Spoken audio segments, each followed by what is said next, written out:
Добрый день, мои зрители и, возможно, мои будущие подписчики. Сегодня я хочу рассказать о ремонте соленоидов АКПП 6T40 электронного блока первого поколения, так называемой первой ревизии.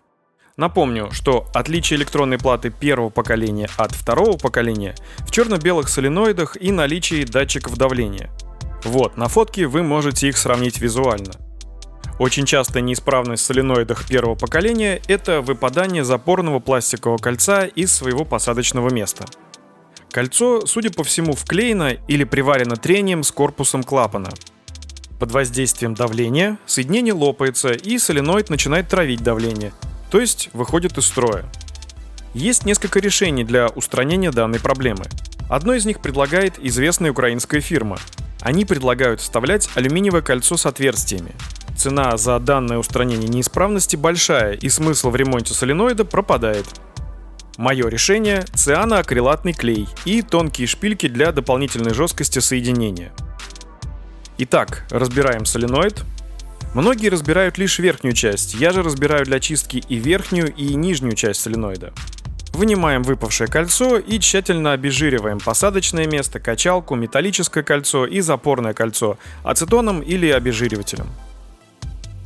Устанавливаем качалку, обратите внимание, какой стороной ее устанавливать, и металлическое кольцо на место.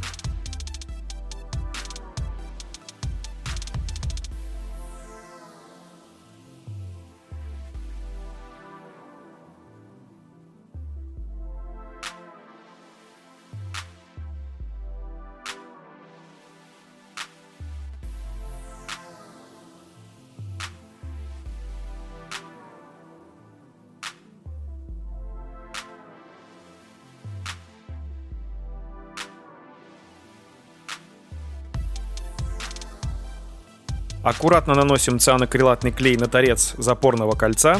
Излишков клея не должно быть.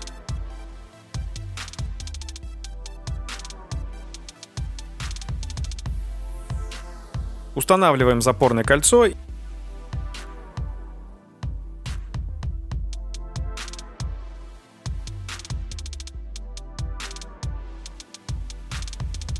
И поддавливаем для хорошей посадки.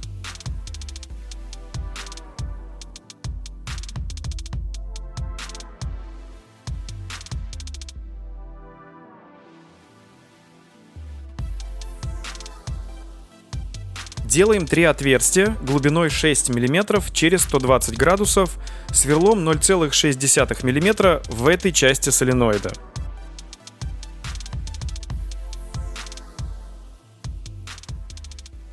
Нарезаем проволоку диаметром 0,5 мм длиной по 4 мм.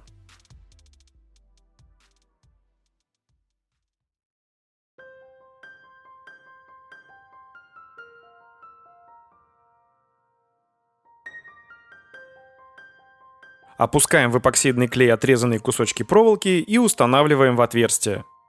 Выход отверстия должен быть закрыт клеем.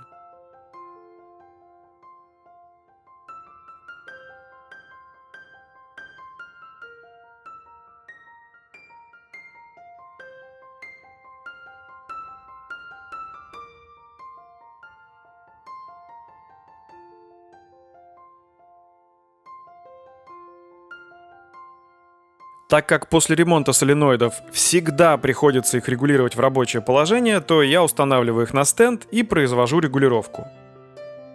Вот, сравните 3 результата. До ремонта, после ремонта до регулировки и после окончательной регулировки. Спасибо за просмотр, прошу подписаться. Это мотивирует меня на создание новых видео. Всего хорошего!